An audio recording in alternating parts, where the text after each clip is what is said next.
This is my witness for my mother, my brothers, my sisters, my cousins, my neighbors, for every soul on earth.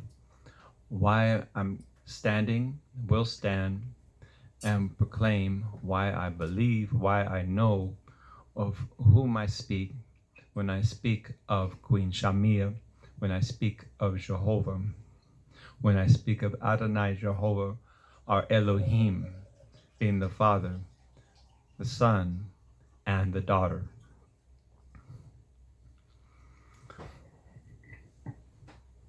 I've gone through all of Houston, Texas, and Miami, and various cities, speaking, asking for 4 minutes and going from Genesis to Revelation about the prophecy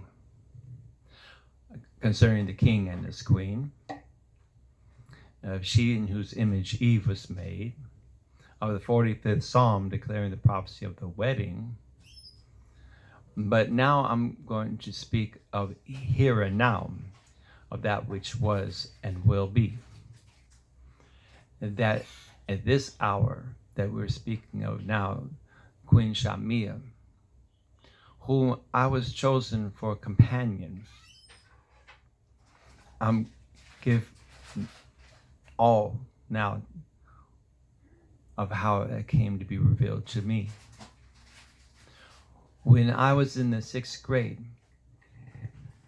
and I had a teacher named Mr. Clark, and he was a man who would handle children with boys. All the children were boys in his class.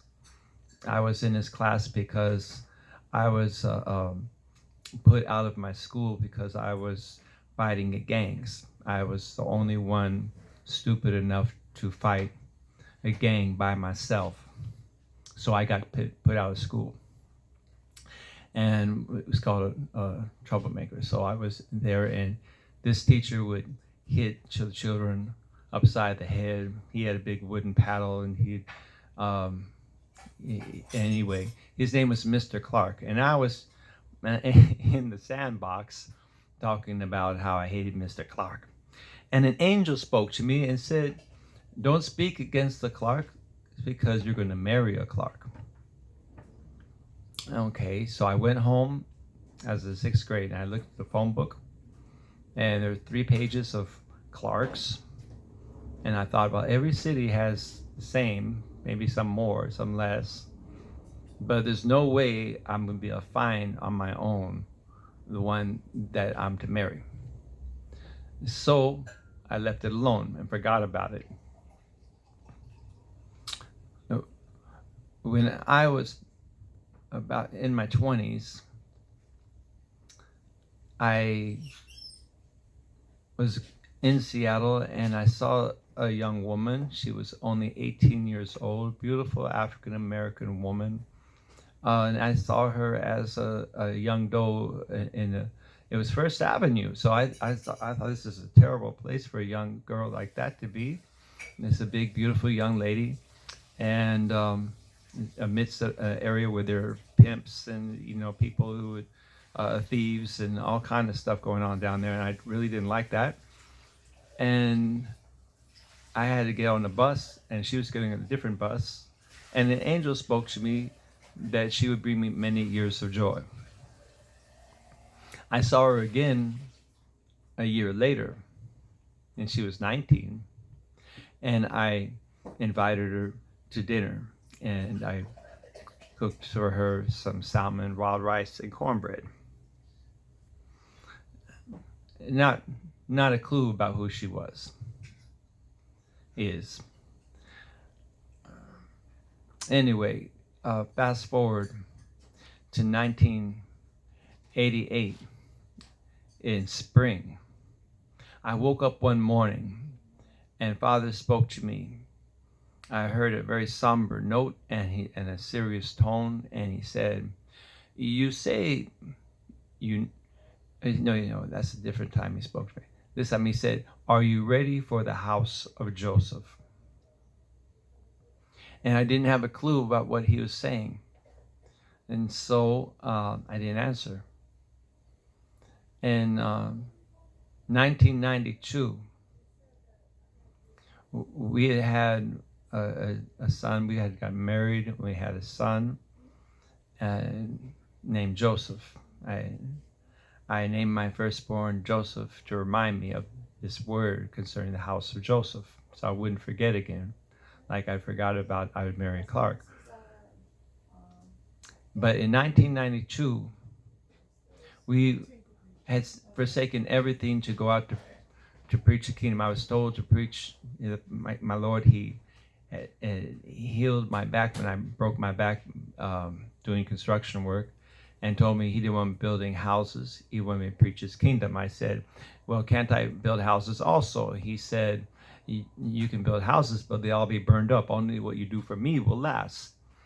And He wanted me to go preach in the streets. So I started preaching in the streets. And then he told me to go to Multnomah. So I went to Multnomah. I thought he wanted me to go to Multnomah School of the Bible, but there's Multnomah County. We went down there and we preached in Multnomah County. Then we went from there, came back to Seattle, and we went to Oklahoma. And from Oklahoma, we went to Texas. And the revelation began to pour forth. I beheld my companion, that she wasn't like other women. She was a queen. She held herself very proper. And I was thinking, okay, we're servants. We're not supposed to be kings and queens. We're servants. And I didn't know anything about being a priest and king. So, I was a gardener's servant, and literally as gardener's helper, laborer in construction. I didn't know anything about being a king, let alone a priest. This is all to my fault.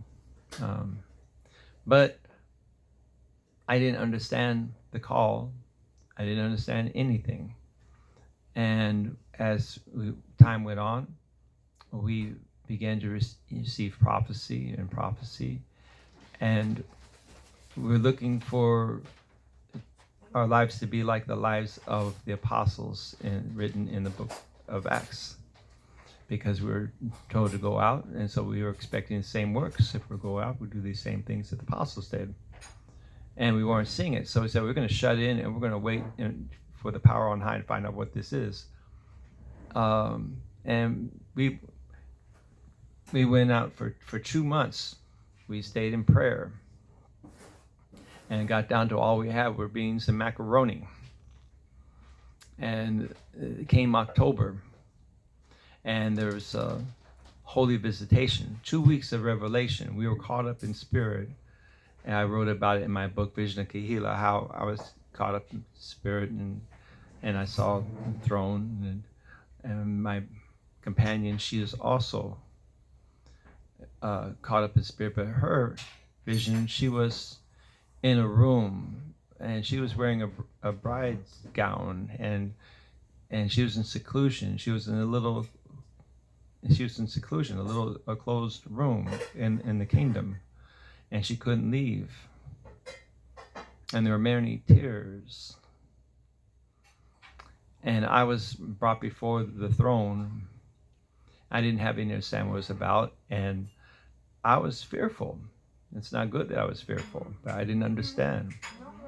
And so I was told what I would do. I was given a net, a sword, and told that I would tell every man what he should do. And now we're coming into that time.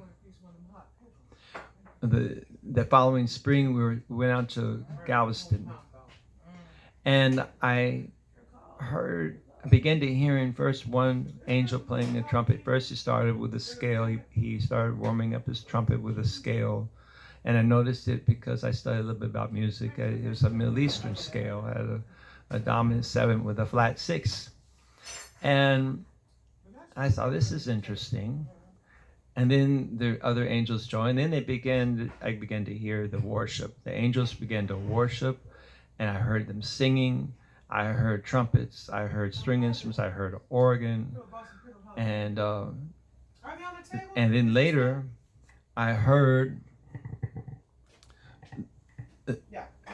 I heard many things in spirit, and also my companion, she received many revelations concerning this work. Um, to make this video, uh, time effective, I've got to get to the point of the matter. I heard my king visiting in an intimate way, close and hard, talking about uh, things of his heart and identifying my companion as his queen. And I heard our Father in heaven. I heard him in my natural ear speaking to his angels on a Sabbath day. One day, one evening, I saw the assembly in the first heaven of the Father, the Son, and the daughter was there. And I heard the angels. I heard in the first heaven there was sometime there came the demonic forces came, and the angels stood against them. One day, Abaddon came out. Father sent Abaddon to ground them up. He rounded them up, put a ring of fire around them. He gathered them all up, put a ring of fire, and I could hear them screeching.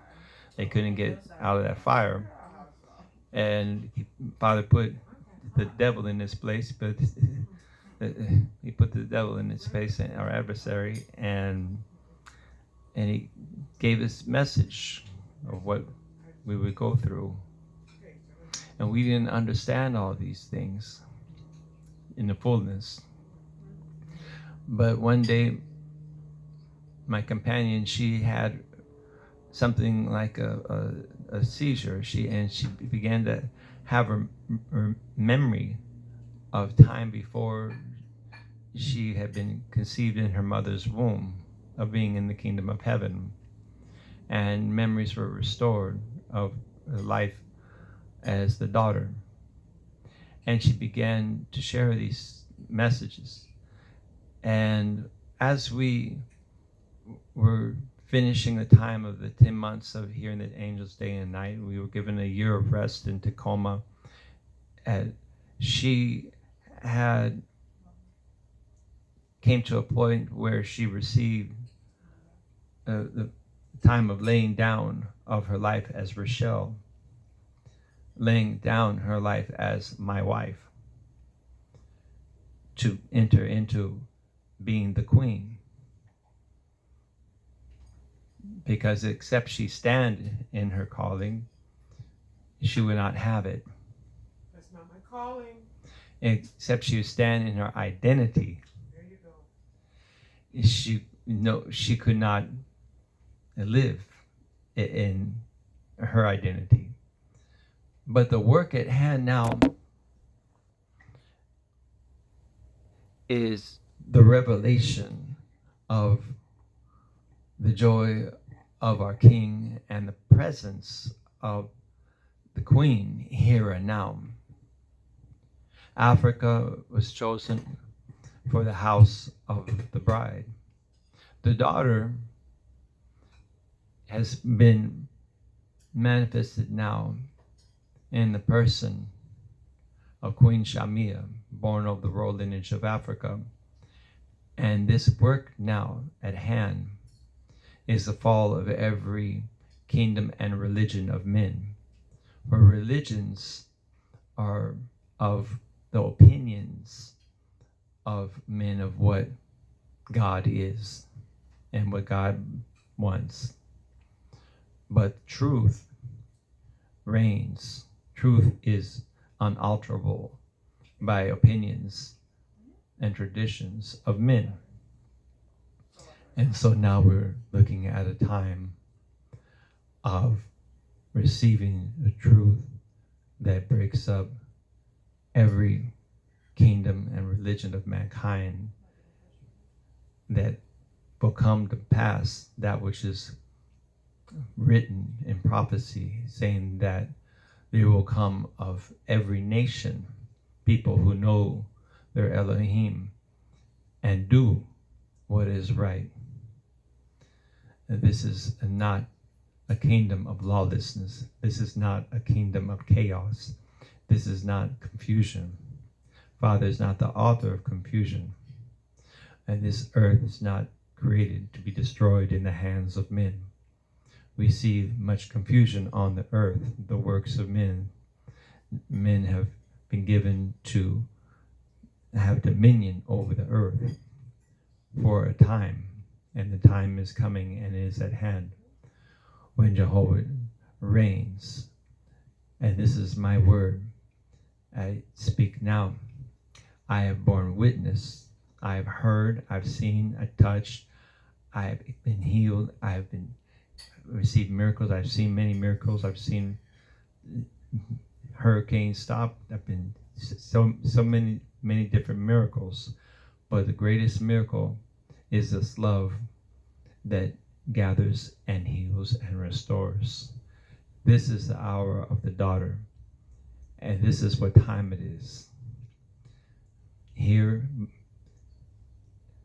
and let the Spirit bear witness.